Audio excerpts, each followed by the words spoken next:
Continuamos con la super agenda que tenemos para el día de hoy. Bienvenidos todos de nuevo. La pandemia ha puesto a prueba todas las áreas de nuestra vida y la educación no ha sido la excepción. Nuestras carencias en este campo ya eran inmensas antes de la pandemia y hoy, tras 1 año y medio sin escuelas presenciales, en un país con las limitaciones de conectividad como el nuestro, es difícil dimensionar el impacto profundo que esta situación tendrá en nuestros niños, niñas y adolescentes. Sin educación de calidad para las generaciones que representan el mañana, simplemente no es posible pensar en un futuro mejor.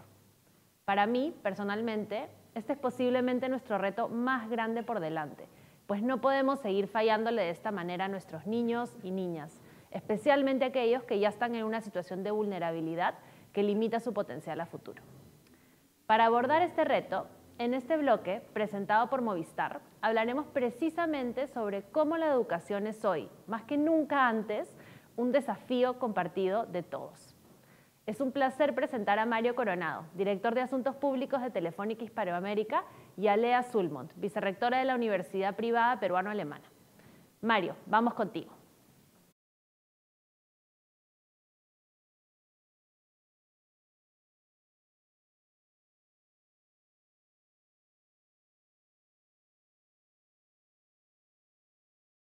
Muy buenas tardes. Muchas gracias, Mariana. Muchas gracias a Perú Sostenible por esta oportunidad. En este espacio, la educación, un desafío de todos. Buscamos reflexionar acerca de los retos a los que nos enfrentamos en la educación como país, pero desde una mirada de experiencia en educación digital y además desde articulación de diferentes actores, que yo creo que es clave. Y en ese sentido, tengo el honor de presentar a Lea Sulmont, docente y doctora en Ciencias de la Educación. Actualmente se desempeña como vicerrectora académica de la UPAL y presidenta de CADE Educación 2021. Como bien decía Mariana, teníamos ya un reto clave, teníamos ya un reto, tamaño reto, y llegó la pandemia. Y llegó la pandemia con las limitaciones propias que están asociadas a la pandemia misma, pero también las relacionadas a la aceleración de lo digital. Esta aceleración de lo digital ha generado no solamente un tema puntual que nos afecta en este instante, sino yo creo que ha generado un cambio estructural. Y en ese sentido, comienzo con una primera pregunta con Lea para iniciar la conversación. Es urgente el regreso a las clases presenciales, las familias lo reclaman, los niños lo necesitan. Además, sabemos que los indicadores de educación impactan directamente en los indicadores de pobreza. Hemos perdido casi 2 años ya. Y en esta crisis educativa nos va a afectar no solamente en el corto, sino en el largo. ¿Cuál debería ser el camino para el regreso a clases? ¿Podemos pensar en un modelo educativo híbrido en el país? ¿Qué condiciones deberíamos atender para esto? Lea. Hola, ¿qué tal, Mario? ¿Qué tal, Mariana? Un gusto saludarlos. Gracias por la invitación. ¿Se escucha bien? ¿Todo bien? Sí, se escucha bien. Ah, ok, perfecto, ya estamos entonces. Bueno, ¿qué tal pregunta la que formulas? Yo comenzaría diciendo un sí rotundo. Es importante tener este sentido de urgencia con respecto al factor social, ¿no? De esta conexión de niños, niñas, adolescentes, que durante casi 1 año y medio está suspendido por esta emergencia sanitaria. Pero yo diría que no regresar. O sea, tu pregunta la voy a responder con un sí, o sea, en el sentido de urgencia y la importancia de este factor social de poder estar juntos, pero no de regresar.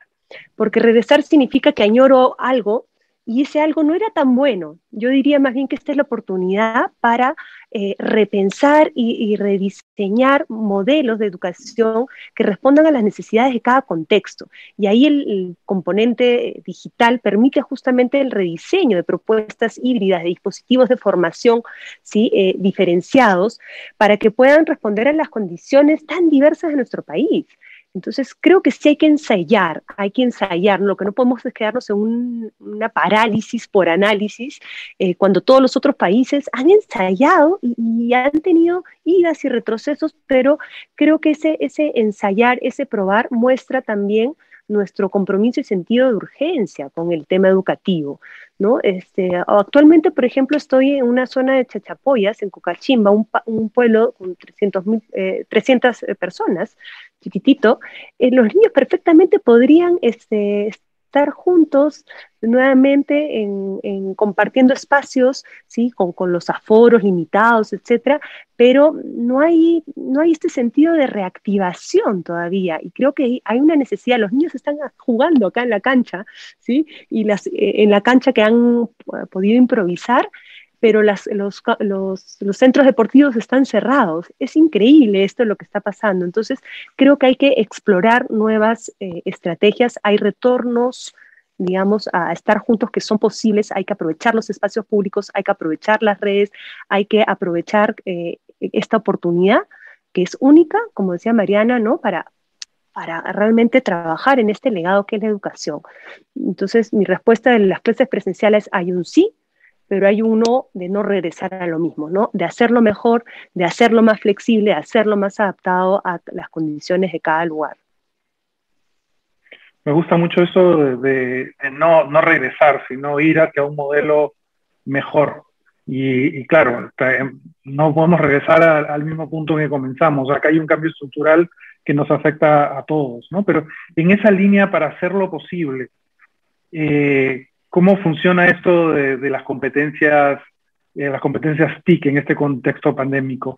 ¿Se ha implementado, se ha adaptado a la escuela ya? ¿Dónde estamos en el desarrollo de esas competencias? Mira, es una excelente pregunta y además es un tema que me fascina. He participado ¿no? En el 2015, participado apoyando al equipo del ministerio cuando hicieron el nuevo currículo e integrar una competencia transversal que se llama los niños se desenvuelven en entornos virtuales mediados por TICs. Y esta competencia, que es digamos, está en el currículo y que apoya todos los aprendizajes, en este año y medio se ha visto desplegada, pero casi de manera natural, te voy a decir. A la semana pasada, justo a propósito del CAE, estuvimos en conversatorios con estudiantes, ¿sí? Para recoger sus opiniones sobre el sentido de urgencia con la educación, y me expresaban, ¿sí? Que habían desarrollado todas estas competencias, ¿sí? Y las nombraban tal cual el currículo, y eso yo nunca lo he visto nombrar de esa manera. Y me decían, sí, yo ahora personalizo mis trabajos, yo ahora gestiono y busco información, yo ahora me interactúo con diferentes personas y hago mis grupos, y hago Discord, y hago acá, y también creo contenidos. O sea, las competencias digitales, que es una competencia que tiene 4 capacidades, se han visto desplegadas casi de manera natural. Yo no sé si intencionalmente o porque había que hacer una respuesta. En todo caso, me queda claro que esta competencia en el currículo sí era una necesidad, que ojalá lo hubiésemos podido desarrollar de manera más intensa y desplegarlo. Y ahora que ya está, creo que instalada de manera desigual, porque esto depende mucho de la conectividad que tengan los estudiantes, ahora que está instalada hay que volverla estratégica. Una cosa es tener la competencia digital para, ¿no?, lo práctico, y otra cosa es estratégica, para poder autodirigir nuestros aprendizajes. Y es ahí donde la tecnología puede jugar un papel así transformador en repensar nuevos modelos de formación. Porque si el estudiante está equipado y tiene la estrategia, puede aprender a aprender lo que quiera, ¿no? La contraparte, sin embargo, es las competencias digitales de los maestros. En el marco del buen desempeño docente, que es, digamos, el estándar de lo que los docentes en educación básica deben desarrollar como competencias, no hay una competencia digital. Y he trabajado, en verdad, muy de la mano en el ministerio tratando de impulsar de que se meta, y por problemas técnicos, normativos, no se podía agregar una competencia. Entonces la hemos ido así transversalizando como caballo de Troya, pero a decir verdades, cuando llegó la pandemia, esto no estaba instalado dentro de las cosas que tenían que desarrollar los docentes, y además sobre las cuales se les valora, porque ojo, hay toda una meritocracia. Si no se valora que desarrollen las competencias, entonces a veces tú dices, ¿para qué las voy a desarrollar? Hoy en día ya no hay duda de que hay que desarrollarlas, pero hay que valorarlas. Entonces hay que también equipar a los docentes con una visión estratégica de las TICs. Las TICs usadas por las TICs no producen aprendizajes. Es más, un entorno lleno de TICs no te garantiza mejores aprendizajes. Lo que te garantiza los mejores aprendizajes es tu estrategia pedagógica que haga uso de las herramientas para ciertas actividades. Entonces, ahí, una vez más, las TIC son un medio. cuando hablamos de desarrollar competencias, es justamente desarrollar un pensamiento estratégico para diseñar trayectorias de aprendizaje facilitadas por las TICs. Tenemos ahí un largo camino todavía que empoderar a los docentes y a los directores en ese tema, ¿no? Como dices, claramente de acuerdo en esa línea, ¿no? Yo creo que la tecnología se vuelve transparente, ¿no? Yo imagino que hace una buena cantidad de años el lapicero que hoy día usamos era todo un cambio en tecnología, ¿no? Exactamente. Pero es la mejor tecnología. Exactamente, pero para nosotros hoy día es transparente. Yo creo que las TICs lo que han hecho es en estos meses volverse transparentes. Y como dices, la necesidad de transformar esa transparencia en uso estratégico que permita llegar más lejos, ¿no? Y ahí hay peculiaridades del medio, de la tecnología que nos tocan, ¿no? O sea, ahí está todo el tema del desarrollo de contenidos, el desarrollo de herramientas que permitan los objetivos pedagógicos, básicamente, que es finalmente de lo que se trata, ¿no? Claramente la estrategia en este momento ha estado centrado en el aprendo en casa. Queda clara que debemos seguir desarrollándolo, pero ahí comienzan a surgir cuál es el rol de los medios de comunicación en ese sentido, ¿no? ¿Cuál es el papel de medios públicos, privados en esta tarea? ¿Es posible pensar en impulsar a los medios regionales como productores de contenidos educativos pertinentes? ¿Cómo armamos un ecosistema de esto, ¿no? ¿Cómo lo ves tú?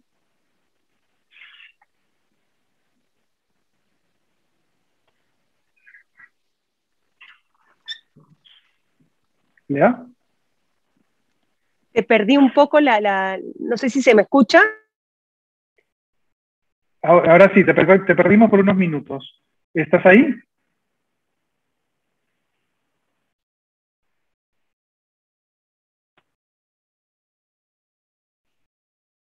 Hola, Lea. Ups. Bueno, esos son los retos, ¿no? Los retos que genera la tecnología también. Pero ahí creo que está volviendo. Sí. Ahí estás. Pero creo que con la ¿Me imagen escuchan? invertida. Sí, ahora te escucho. Acá voy, pero esos son los retos de la tecnología y hay que ponerla estratégica. Bueno, exactamente. Te escuché el tema el tema de las plataformas y la gestión de contenidos, ¿no? Y esta es vamos a decir, una pata importantísima de la estrategia digital, ¿no? Y que tiene que ver con justamente este sentido de la sociedad del conocimiento, ¿sí? O sea, ¿cómo podemos construir una sociedad de conocimiento si no gestionamos estos recursos que nos sirven de base para el aprendizaje, pero también son recursos que son producto del aprendizaje? Entonces, no solamente hay una gestión de insumo, sino de producto que se devuelve. Y esto, por ejemplo, se trabaja a nivel de plataformas de bibliotecas, ¿sí? Esto es un tema de sistemas de bibliotecas que puedan congregar todos los contenidos, ¿sí? Aglomerar todos estos contenidos. Hoy día hay gestores, metabuscadores que te permiten hacer eso. Y yo sueño, a ver, esto antes de la pandemia, antes de Aprendo en Casa, soñaba y algún momento tuve la oportunidad de planteárselo al ministro de Cultura en ese momento, de gestionar desde la Biblioteca Nacional, junto con el Ministerio de Educación, ¿no? Un gran acervo de los contenidos producidos que pueden ser importantes para diseñar las experiencias de aprendizaje. Tú necesitas contenidos. Cuando salió la plataforma de Aprendo en Casa, hubo que hacer, nadie sabe el detrás de cámaras, pero malabares para conseguir contenidos que así con mucho sentido de solidaridad, empresas que ya tenían contenidos, empresas privadas, públicas, han puesto a disposición. Es más, otros países han puesto a disposición estos contenidos para poder hacer esta estrategia, ¿no?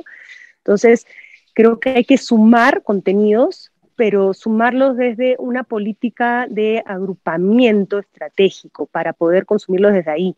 O sea, si cada uno tiene su portal maravilloso, se replica, no es estratégico, ¿sí? En otros países lo que se hace es hay un sistema nacional de bibliotecas donde se accede a este contenido. Hoy en día manejamos estándares para la gestión de contenidos y que pueden utilizarse estos contenidos en plataformas o aulas virtuales como LMS. Entonces, esto de acá ya tiene 15 años funcionando, más todos estos estándares. No puede ser que nosotros estemos así en Aprendo en Casa haciendo parches de multiplataformas, ¿no? O sea, tenemos que ponernos las pilas ahí, ojalá que sea un proyecto intersectorial y también de la empresa privada y la pública para poder hacerlo, ¿no? Sería un proyectazo, tomemos nota. Sí, sí, no, yo creo que ahí está la clave, ¿no? No es que viene alguien de afuera a darte contenido, es que hay un proceso por el cual se procesa el contenido, se genera nuevo contenido, se adapta a lugares específicos para que realmente funcione. Y yo creo que eso se comienza a ver y también comenzamos a ver que en Perú producimos contenido de muy buena calidad que termina Excelente. internacionalizándose, ¿no? O sea, temas como juegos, por ejemplo, matemáticas, allá hay elementos que se han internacionalizado y hay otros países que han asumido como clave herramientas producidas acá en el Perú. Ahora, ¿tú cómo ves el rol de los medios en este Exacto, y hay escenario? muchos maestros que han, Sí, claro. bueno, fundamental, ¿no? Fundamental. Yo creo que los medios, y los medios sociales de comunicación, etcétera, son agentes educadores y tienen que comprarse ese rollo también. Y es algo, por ejemplo, que estamos impulsando en CADE 2021, ¿no? Que los medios de comunicación asuman este rol, ¿no? De educadores, porque es parte importante, es un insumo importante para la construcción de la ciudadanía. El acceso a la información, información válida, ¿no? O sea, no los fake news que abundan en las redes, es fundamental para desarrollar un conocimiento sobre la realidad, un sentido crítico, tomar posiciones, poder entendernos. ¿Sí? Todo esto, esta crisis política, social, pone en evidencia pues una falta de información adecuada para poder construir y dialogar. Entonces, los medios sociales cumplen un rol fundamental en la construcción de la ciudadanía. O sea, yo ahí creo que si nos compramos todos ese rollo, vamos a poder impulsar así un sentido, ¿no? más solidario y orientado hacia el bien común. Claramente la educación es de toda la comunidad, ¿no? Y todos tenemos un rol que participar ahí y no solamente es un tema de profesores, es un tema de todos. Y yo creo que nunca mejor puesto en ese sentido, ¿no? Ahora, yo la semana pasada tuve la oportunidad de ir a un pueblo muy pequeño y conversar con los padres y tenían la preocupación, ¿no? Ya hoy día, en ese día había llegado el internet al pueblo y lo que nos decían es, oye, bueno, mira, hemos tenido más de un año sin conectividad y bueno, ya llegó, ahora qué hacemos para ponernos al día, ¿no? O sea, yo creo que las zonas rurales tienen una problemática peculiar, pero también hay estrategias. ¿Tú cómo ves las estrategias en zonas rurales para poder recuperar algo del tiempo que se ha perdido? Bueno, ahí creo que hay que saludar la iniciativa de muchos maestros y de comunidades que han desarrollado soluciones en medio de esta crisis, ¿no? Creo que una de las primeras estrategias tiene que ser un trabajo conjunto en la comunidad, ¿no? Un conjunto, digamos, en los que los padres ya se están involucrando cada vez más digamos, la organización de, por ejemplo, del cuidado de los niños para poder implementar algunas estrategias de estudio. Los padres trabajan y los niños se quedan solos en casa. Entonces veo, por ejemplo, abuelas acá que me dicen, ya tengo un internet, o sea, ya tengo internet, ya tengo un celular, pero no tengo cómo ayudar a mi niño o niña a conectarse, no entiendo cómo hacerlo. O sea, entonces las estrategias de organización comunal en donde se turnan, por ejemplo, los padres para cuidar y acompañar a los niños o los niños mayores a los más pequeños, están funcionando para poder conectarse a las estrategias, por ejemplo, de Aprendo en Casa. ¿No? Son soluciones que he visto y que son realmente maravillosas porque tú ves también que hay un aprendizaje intergeneracional que se produce. La otra es el rol del maestro que viaja de un lado a otro. Son los maestros que han estado yendo a las casas de sus estudiantes para conectarse, porque no han tenido ni siquiera celular, ni tablet, ni mucho menos a las justas a veces radio. Es muy famosa esta experiencia que ha hecho Walter Velázquez, ¿no? Con Kipi Robot, que es un testimonio, pues, de verdad. O sea, hay zonas del país donde no hay nada. Acá mismo solamente hay un operador que llega. Entonces, creo que las estrategias en las zonas rurales tienen que ver primero con la organización de la comunidad y los maestros, Segundo, con la diversificación de los recursos, no todo tiene que ser Internet. Ojo, los libros, ¿sí? O sea, si tuviéramos mejores bibliotecas comunales, es un excelente recurso. No todo tiene que ser las computadoras. Y la otra es entender la tecnología desde otro rol. ¿Sí? Hay tecnologías que permiten hacer, que no necesitan de una conexión, sino que pueden conectarse en redes. Por ejemplo, la experiencia de Fundación Telefónica con las aulas digitales de pandemia, ¿no? Que esto ya funcionaba. Entonces hay que entender la tecnología desde otro lugar, hay que entender que los recursos tienen que ser múltiples y que el rol de la comunidad debe ser fundamental para organizar esto. Y esto no quita que tengamos que poner más sentido de responsabilidad al gobierno de tener algo básico, que es conectividad. O sea, que los teleoperadores, debería ser un derecho público, ¿no? El derecho a Internet, porque sin eso las brechas se van acrecentando, ¿no? Se van acrecentando y ya se están volviendo fracturas, ¿no? Va a ser más difícil de recuperar si no tenemos esa igualdad de condición de acceso. Yo creo que claramente hay un reto súper importante en el tema de Internet y hay todo un proceso pendiente de ir avanzando en cobertura, sobre todo en zonas rurales. También me parece importante que lo que mencionas sobre buenas prácticas digitales, o sea, el acceso a contenido digital también puede hacerse a través de mecanismos que son más locales, ¿no?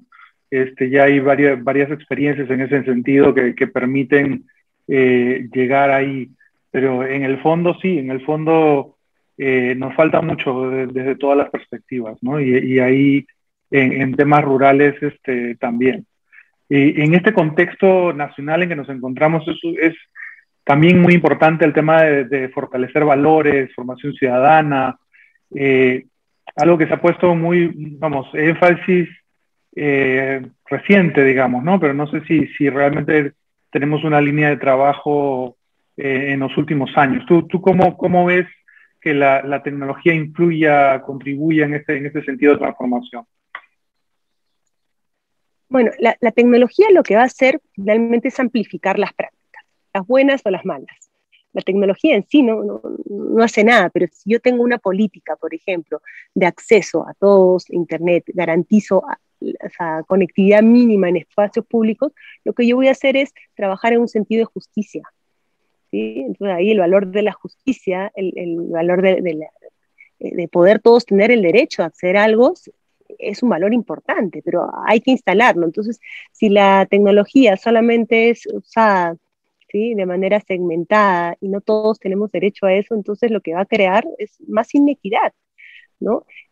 Por ejemplo, si yo utilizo la tecnología para crear recursos educativos y le incorporo, que hoy día se puede, ¿no?, traductores, que le incorporo, digamos, audios, videos, subtítulos en otros idiomas, etcétera, yo lo que voy a hacer es fomentar justamente una interculturalidad, ¿no? Que un material pueda ser utilizado y accesible por diversos medios. O sea, hay prácticas de diseño universal, ¿no?, que tienen que ver, y ahí voy a trabajar el valor de la inclusión, que es tan importante, ¿no? Sobre todo si queremos trabajar en una ciudadanía donde todos nos sintamos realmente representados. Si yo trabajo en redes en las que pueda participar, ¿sí?, espacios de diálogo, etcétera, trabajo justamente en este sentido de poder expresar mis opiniones, dar mis opiniones, y trabajo en la construcción de un diálogo, que es importante. Entonces, no son las tecnologías en sí, sino cómo las utilizo. Si yo abro espacios de comunicación, si yo abro espacios de conexión, si yo instalo, por ejemplo, centros comunitarios como los tambos, donde las personas puedan tener acceso a dispositivos y orientaciones para poder hacer sus trámites básicos, buscar información, imprimir, voy a generar mejores condiciones de equidad. Entonces, creo que hay que pensar cuáles son los valores que queremos promover y aprovechar las tecnologías más bien para hacer estrategias, ¿no?, de inclusión, de solidaridad, de participación, de ejercicio de la democracia. Y en ese sentido, a mí me parece muy importante lo que planteas, ¿no? El espacio de inclusión tiene que ver justamente con involucración, ¿no? Y ahí el profesor también es clave en ese desarrollo. Y ahí no sé si solamente O sea, ¿la competencia TIC es suficiente en ese sentido o hay que profundizar más, ¿no? ¿Cómo ves eso? Yo lo que creo que tenemos que profundizar realmente en cómo desarrollar competencias, ¿sí? Y implementar, digamos, proyectos, por ejemplo, metodologías, por ejemplo, basadas en proyectos que nos permitan.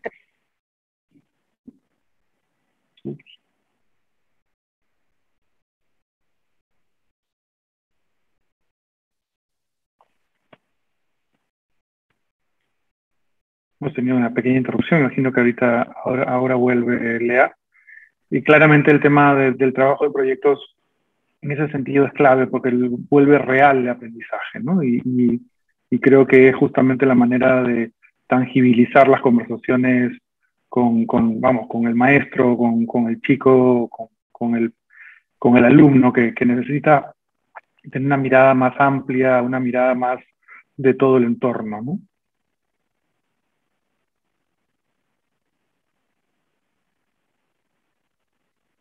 Ya veo que se desconecta, me imagino que se volverá a conectar en un par de segundos.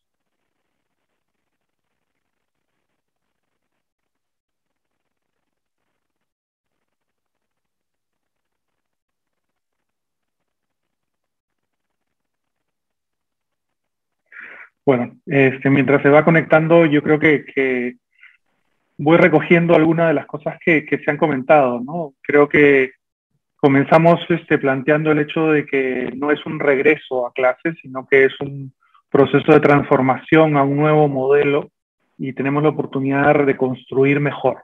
Y esa posibilidad de reconstruir mejor involucra claramente al tema de la tecnología, porque en este momento justamente eso es uno de los cambios estructurales, no solamente a nivel país, sino a nivel mundial, y que para que se puedan aprovechar esos cambios es necesario desarrollar competencias en tecnologías de la información para que los maestros y los niños puedan sentir que esa tecnología es irrelevante y lo que se vuelve relevante es la formación, el desarrollo, ¿no? Yo creo que ahí está el reto. Pero el más importante es que en este contexto la clave es la comunidad y la posibilidad que los padres se involucren en la educación de los chicos cada vez más y que utilicen los medios que están a nuestro alcance para todos, tanto en zonas urbanas como rurales, para poder acompañar el crecimiento y el desarrollo de la educación de nuestros niños, que es tan importante para salir adelante.